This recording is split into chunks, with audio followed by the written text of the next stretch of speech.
In this contest, we have a right to appeal to all honest men to support us, without regard to what their political affiliations may have been in the past. The powers that pray are united against us.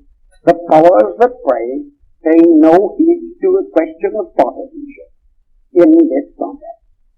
Some of them may individually prefer Mr. Wilson to Mr. Taft. Others may prefer Mr. Taft to Mr. Wilson.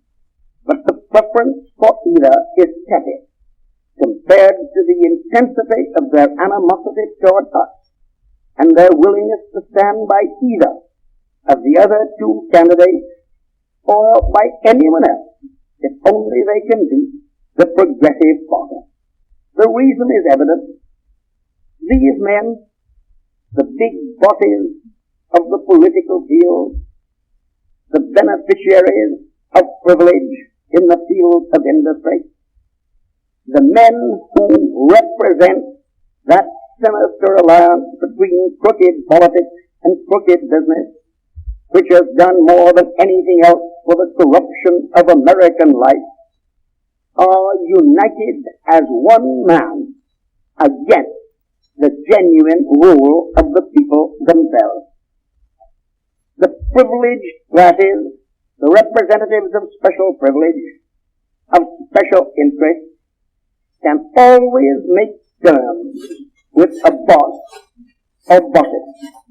They can make terms with the bosses who dominate the Republican Party. They can make terms with the bosses who dominate the Democratic Party. But they can't make terms with the people. They can't make terms with the men who honestly and genuinely represent the popular will. The attitude of our opponents has been well shown by the alliance between Messrs. Penrose and Archibald. You may remember that the other day, Senator Penrose of Pennsylvania and Mr. Archibald of the Standard Oil Company appeared before a Senate committee to testify against me. That is, nominally, they were to testify against me. Really, they were testifying against Mr. Cornelius Bliss, who is dead. Mr. Bliss was the treasurer of the Republican National Committee during the lifetime of President McKinley, and he continued in that position until after 1904, when I ran for president. He lived for 7 years after the event as to which these two men have testified. While he lived, they never dared open their mouths against him. But now he is dead, and the two valiant souls come forward to bear witness against the dead man. What was really interesting in their testimony, however, was the sidelight it cast on their own motives and standards of propriety, and incidentally, an unwitting tribute to the attitude of my administration. If you will turn to page 133 of the record, you can get the record, I will say incidentally, from your senator, unless he's a stand-up senator, in which case you probably can't get it from him. If you will turn to page 133 of the record, you will find where Mr. Archibald says substantially,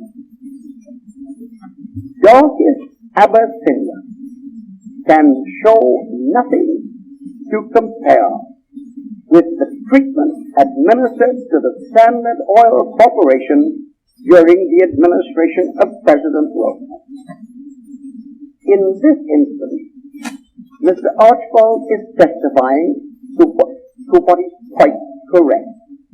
I did administer the Abyssinian Treatment to the Standard Oil Corporation while I was president. I administered it because I thought the Standard Oil needed it. And if ever I am president again, and the Standard Oil or any other corporation acts as the Standard Oil then did, I'll administer the Abyssinian treatment to it again. That's why Mr. Archibald and Mr. Penrose are trying to beat me and to beat the Progressive Party. You may notice that Mr. Archibald doesn't complain that the present administration ever administered the Abyssinian treatment to the Standard Oil Company. Not a bit of it. Mr. Archibald has no fear that either the Democratic or the Republican Party, if successful at the next election, would administer the Abyssinian treatment to the Standard Oil Corporation or to any other of the big law-breaking trusts. Mr. Archibald knows that the Standard Oil could make its peace with, could come to an agreement with, the men who manage the Republican Party or the men who manage the Democratic Party.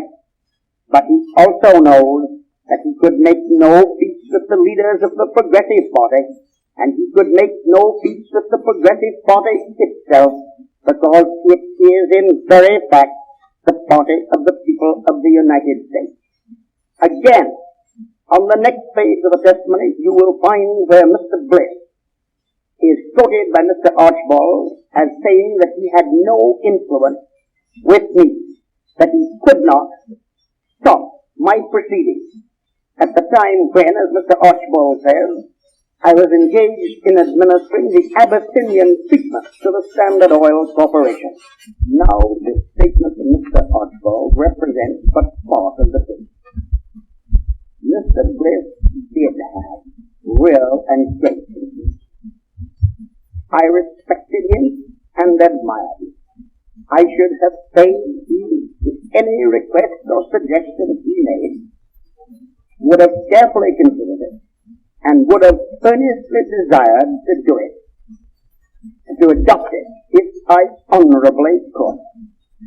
But it is perfectly true that neither Mr. Bliss nor any other human being ever had any influence over me, so far as concerned getting me to abandon the prosecution of any corporation or any individual engaged in wrongdoing. To this extent, Mr. Archibald's testimony is entirely true.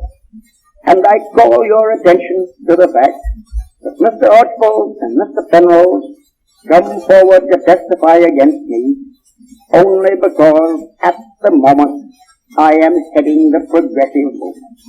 Were I a private citizen, it wouldn't enter their head to make any assault on me.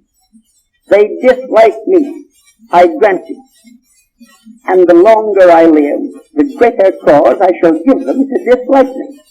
But that isn't the fundamental motive that interests me. The fundamental motive that induces them to act as they have acted in this manner is not merely that they dislike me, but far more because they dread you. They dread you, the people. You and those like you who make up the people of the United States. They know that their time has come if once the people obtain real power. We stand for the rights of the people. We stand for the rights of the wage worker. We stand for his right to a living wage. We stand for the right and duty of the government to limit the hours of women in industry, to abolish child labor, to shape the conditions of life and living so that the average wage worker shall be able so to lead his own life and so to support his wife and his children, that these children shall grow up into men and women fit for the exacting duties of American citizenship. The big trust magnates of the type of Mr. Archibald, the big politicians of the old boss type, so well represented by Mr. Penrose, stand against the people. They object to the government being used primarily in the interest of the people themselves. Naturally, they will do all they can to break down the only real enemies that they have, and the only real champion, the only real and efficient champions of popular rights and of economic, social, and industrial justice.